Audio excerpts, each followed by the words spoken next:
What's going on there, guys? Welcome back to another video. I managed to play the War in the North Legacy Edition, not early, but I did play it day one.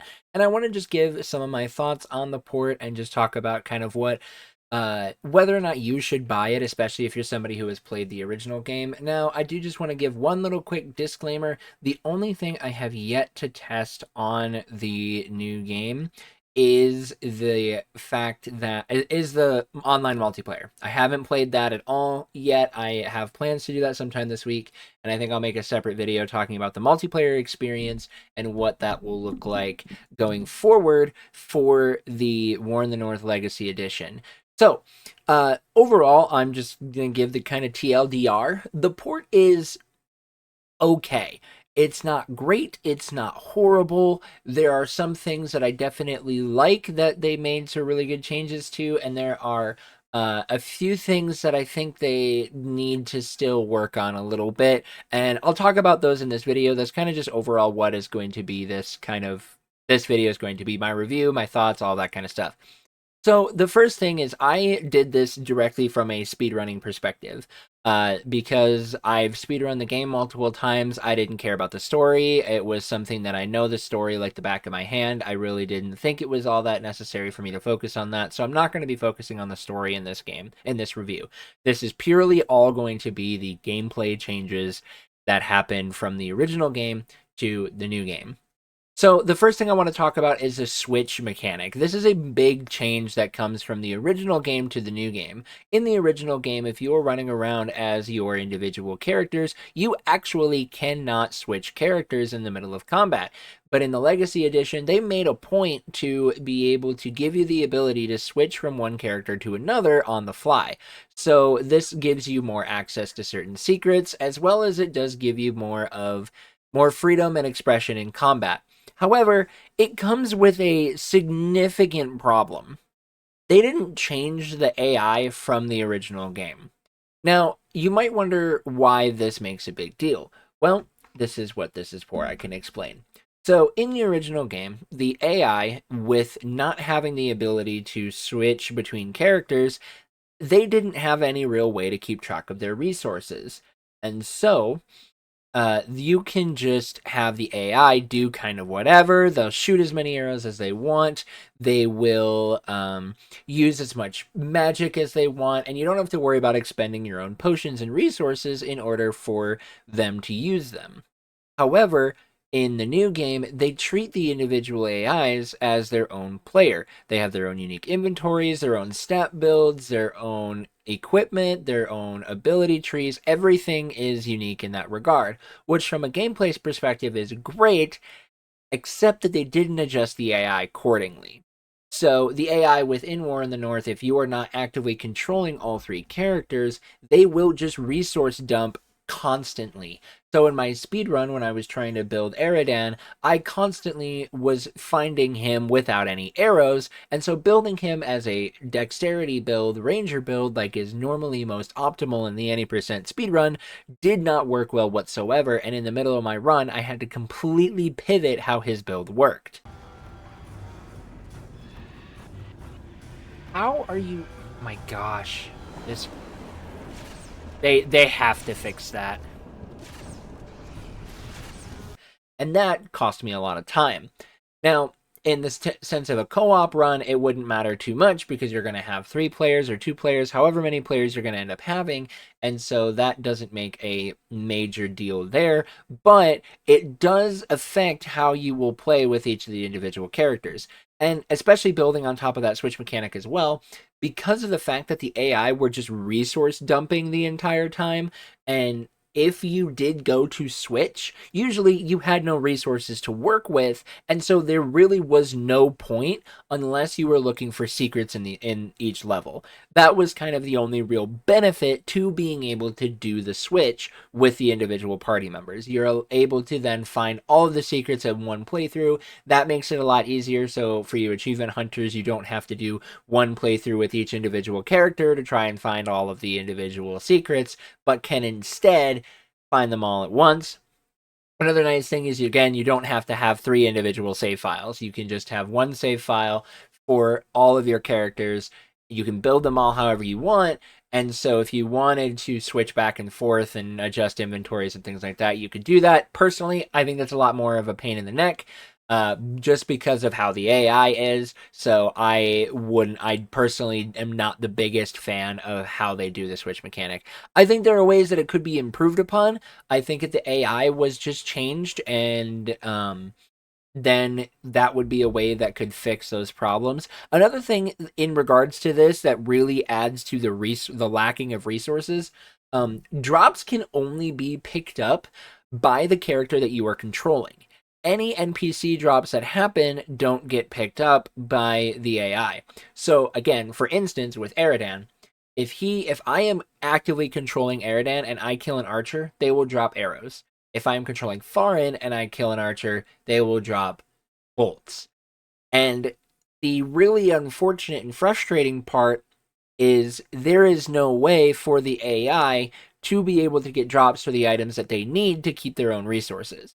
So Andriel will never get drops for power potions, so she basically is completely screwed out of any potions that unless you give them to her. And then Eridan is completely screwed out of arrows unless you buy them in the shop. And some shops might not even have the arrows that the characters need. That was another aspect that was changed within the game. Shops are different. They're not terrible. I don't think the shop change was necessarily a bad move or a good one. It just was kind of a move, and it does add to a lot more of the resource limitations. So that's something that is a little unfortunate in that regard, but at the same time, it doesn't break the game. Only really just kind of makes the single player experience a little bit more rough. Now, I will probably end up just making a separate video on the multiplayer experience because it's going to be very different. Um, and so that's something that we would need to look at as well. So the next thing within this port that made it a little bit more rough is I had this weird glitch where when I was playing as Farin, I just randomly got locked out of using power potions. This happened down in Gundabad. Or heading to Gundabad, I should say, mostly in Mirkwood. Not Mirkwood. Maybe it was Gundabad. Yeah, it was Gundabad because after Gundabad, I had to reload when I was in Nordenbad.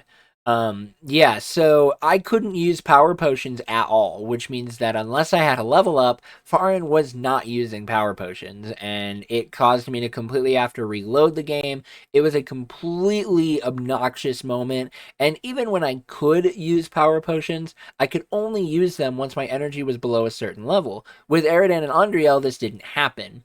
But with Farin, it did, and it became really obnoxious. It was really just such a point where I'm like, I just want to use a potion. Please let me use a potion so I can keep my power up.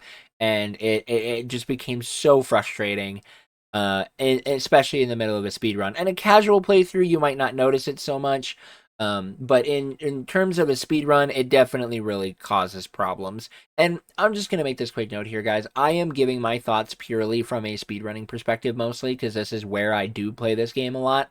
If you're a casual player, you might not notice some of these mechanical problems that I have with the game. I don't think that these really break the casual experience of the game.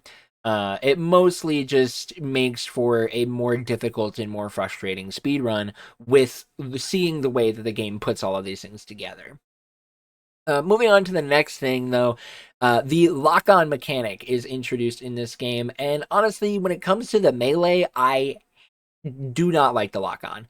It makes the camera very wiggly. It is very jarring.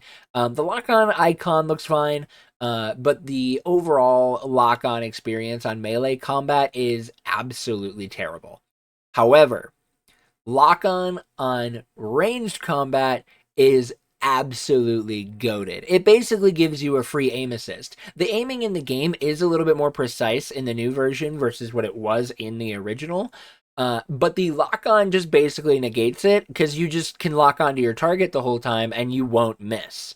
It's something that really does like make the ranged a lot more strong, which again is part of the reason why the drop issues from before become a really big problem, because Eridan can be very useful in this regard with his bow, not needing to worry about accuracy, but unfortunately, because he never had arrows when I was trying to use him, it became a lot more difficult. So those are kind of like the main aspects of the game that really change the main experience. There were a few other things that were different. The pre-order bonuses that you didn't get in the original game unless you pre-ordered, that I didn't even know pre-order bonuses were a thing, but they're now in the Legacy Edition. They basically just give you a free set of armor for all three characters when you hit level 9, which is kind of your main power spike in general, because that's when Farin gets his explosive shot.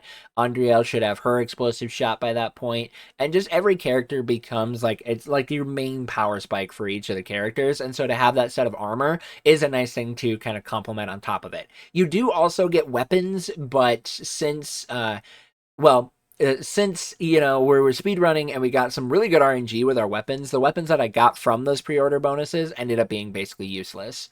Another thing to note is the infinite money glitch that is used in the original does persist in through the Legacy game. So if you're playing the Legacy Edition and you want to get infinite money, you can do so again just by holding right trigger and mashing the A button, and when you're selling something, and you can infinitely sell to get a ton of money. I have a short on that you can find on my YouTube channel. Just go into the channel, click shorts, and it will be, you might have to scroll down a ways, but it's there. Um, so infinite money glitch is huge. The next thing is when you're playing on easy, you were significantly squishier than you were in the original game. In the original game, you could pretty much go through the entire game on easy without having to worry about armor. But in the new version, you definitely need to worry about armor. You cannot go through the game without equipping armor. At least from what I experienced, I didn't do a ton of thinking about it too much. I just went, oh shoot, I'm squishy, and so I made a point to keep up with my armor as best as possible. Now, from a multiplayer perspective, it might be different. I don't know. That's still an area that I really needed to sit down and play.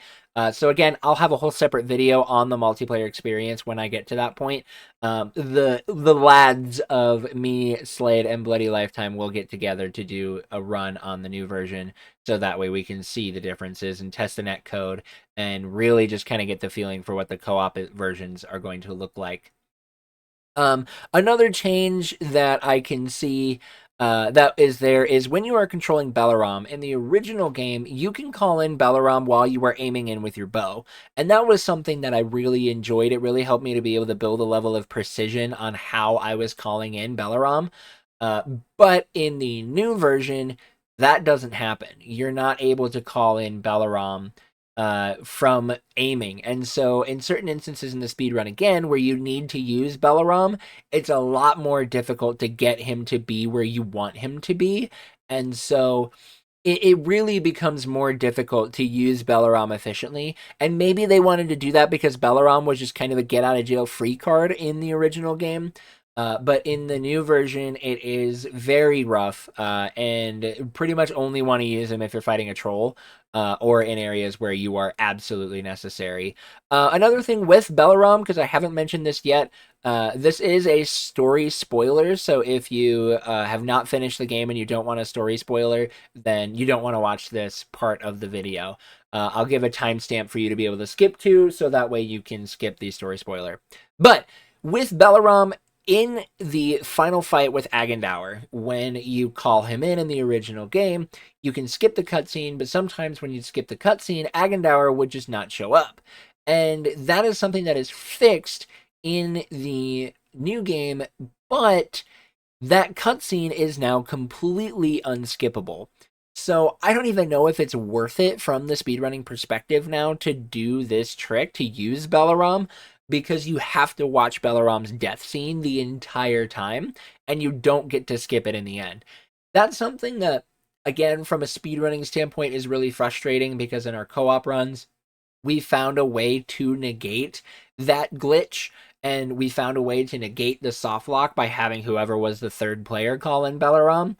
And so for that to no longer be a thing, and it's just now a completely unskippable cutscene, especially for a co-op run, makes that a lot more rough, and really is just going to make it very unfortunate if you're running the game to do that setup and go through that part of the game. So overall, those are just kind of my main thoughts. I think the port is fine. I think there are good things about the port. I think there are some things about the port that I'm not a big fan of. And overall, it just kind of continues to be like a okay thing. Aspire has always brought out okay ports. They've never really brought anything out that's been phenomenal, and I think they continue that trend here with the War in the North. But either way, this is the first setup. This is the first setup for Lord of the Rings ports. I have another video that is out that talks about the future of Lord of the Rings ports and what we might get. So I want go ahead and check that out so you can get more information on that. But Aspire might be getting some more ports out there. So either way, thank you guys so much for watching.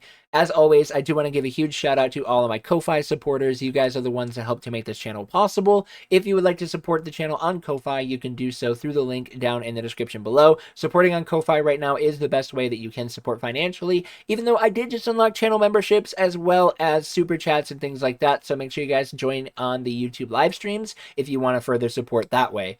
But with that, make sure you guys like and subscribe. Let me know your thoughts about this port down in the comments below.